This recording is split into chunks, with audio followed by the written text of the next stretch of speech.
Salam sejahtera Malaysia. Denyut nadi suara rakyat bergema di channel ini. Terima kasih kerana bersama-sama di channel ini untuk mendapatkan berita-berita terkini. Bagi anda yang baru, jangan lupa tekan butang subscribe, like dan share. Malaysia kita punya, kita jaga sama-sama.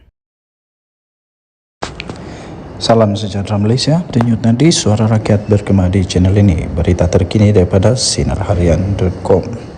Bertajuk Najib dijatuhi hukuman 72 tahun. Daripada Sinar Harian bertarikh 7 Februari tahun 2024.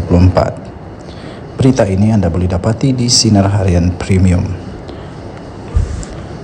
Awang harap rakyat Malaysia tidak lupa bahawa Mahkamah Tinggi telah mengenakan hukuman penjara selama 72 tahun ke atas Tok Seri Bosku Najib Razak, iaitu pada bila 28 Julai 2020 yang lalu. Hakim iaitu Muhammad Nazlan Muhammad Ghazali bagaimanapun memerintahkan semua hukuman penjara berjalan serentak. Jadi bosku hanya perlu menjalani hukuman penjara ... Wow, hebat sungguh artikel ini, membuatkan hati berdetak dengan lebih kuat lagi. Tuan-tuan dan puan-puan yang dihormati sekalian, sepatutnya semua penyokong-penyokong Datuk Seri Najib Tun Razak mengingat semula betapa beliau telah mendapat pengampunan yang sangat-sangat lumayan. Najib yang sepatutnya mendapat 72 tahun penjara akhirnya diberikan hanya 12 tahun penjara atau 10 tahun penjara. Manakah yang benar, tuan-tuan dan puan-puan? Tetapi kerana beliau mempunyai banyak jasa kepada negara Malaysia, maka kerana itu beliau telah pun diberikan diskaun melalui pengampunan yang baru sahaja diumumkan. Beliau bukan sahaja menerima pengampunan dari segi jangka masa tetapi juga dari segi wang ringgit. Kerana itu, dalam tulisan ini, awang harap rakyat Malaysia tidak lupa bahawa Mahkamah Tinggi telah menjatuhkan hukuman penjara selama 72 tahun sebenarnya ke atas Tok Seri Bosku Najib pada 28 Julai 2020 yang lalu. Hakim pada ketika itu, Muhammad Nazlan Muhammad Ghazali, bagaimanapun memerintahkan semua hukuman penjara itu berjalan serentak. Jadi bosku hanya perlu menjalankan hukuman ... Untuk mendapatkan berita lengkap tentang artikel ini, sila layari Sinar Harian Premium. Terima kasih kerana membaca dan menyokong kewartawanan yang bebas, eksklusif dan kritis.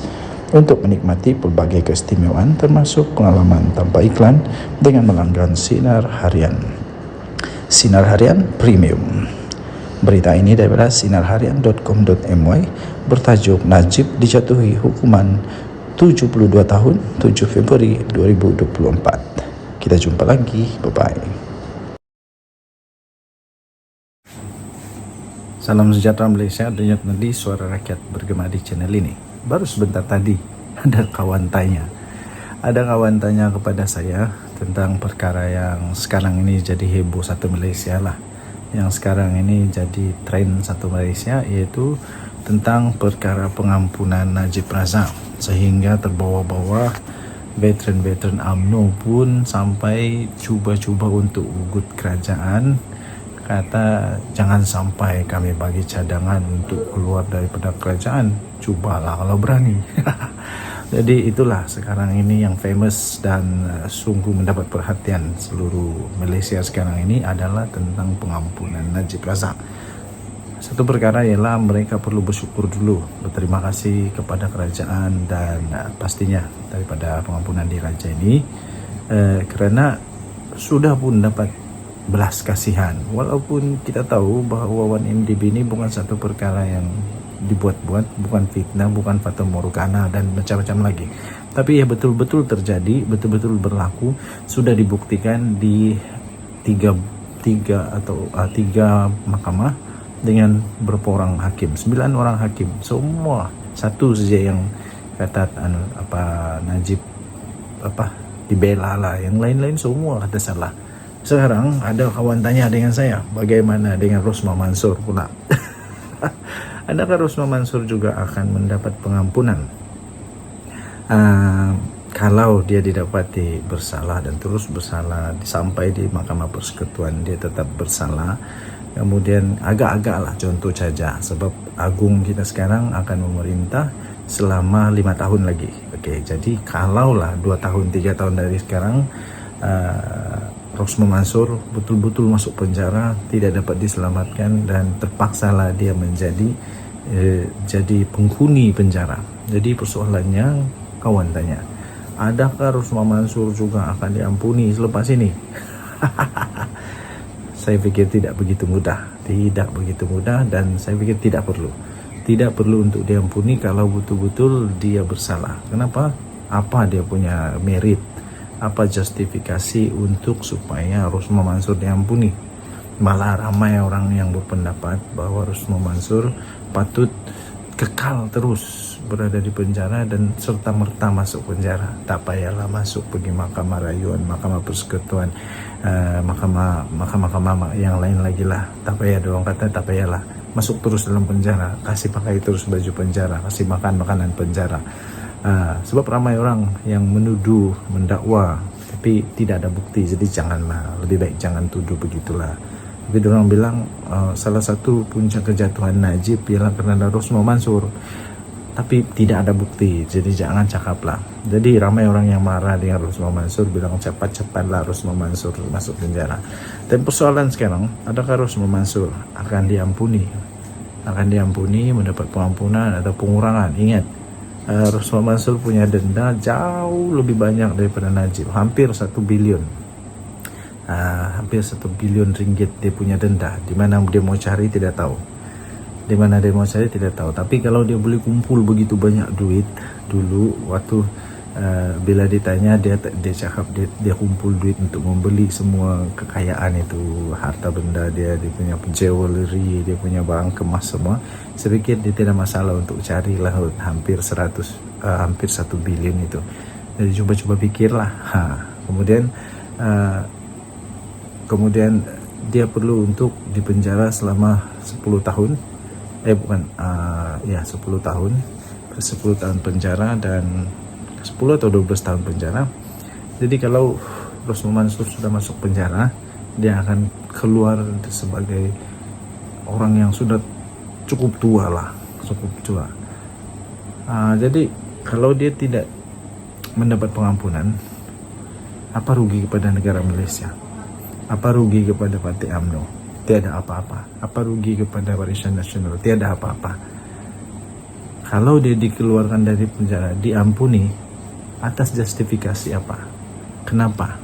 Atas pertimbangan apa dia boleh diampuni? Apa jasa dia pada negara? Tiada. Jadi saya katakan dengan kawan saya, susah untuk Rosma Mansur diampuni. Dan kalau ditanya patut atau tidak untuk Rosma Mansur diampuni, saya pun susah bercakap. Tapi kalau kita lihat kepada justifikasi, kita lihat kepada fungsi, peranan, lihat kepada keuntungan, benefit, lihat kepada kelebihan, kalau Rosma Mansur diampuni pun tiada juga. Jadi untuk apa Rosma Mansur diampuni? Tidak ada kelebihan.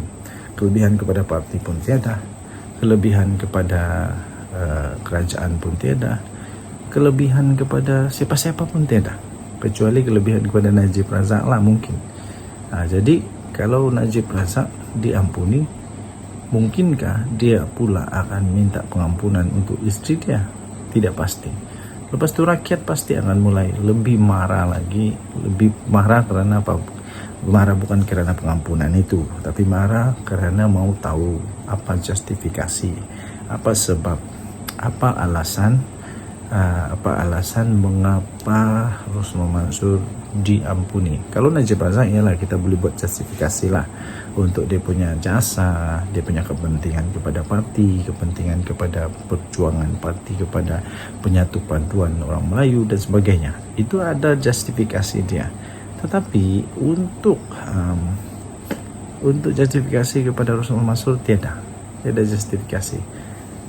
Jadi saya pikir agak tidak relevan kalau kawan kata Rosmah Mansur pun bakal akan dapat pengampunan.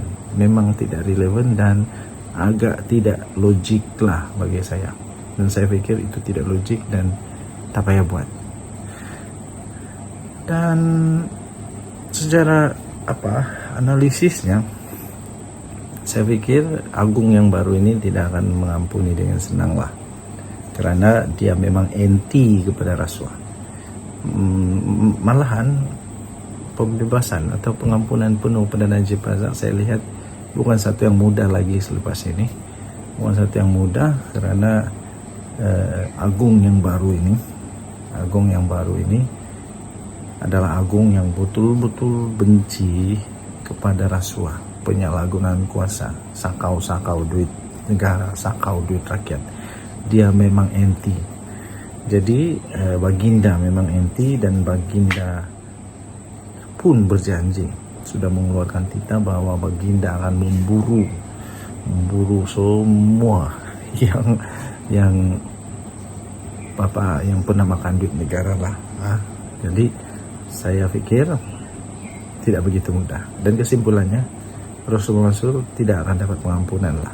Saya pikir tidak akan dapat pengampunan dan tidak ada merit untuk diampuni. Dan yang nanti Suara Rakyat bagaimana di channel ini. Jangan lupa tekan tombol subscribe, like dan share. Malaysia kita punya, cinta Malaysia aku. Kita jaga kita. Bye bye.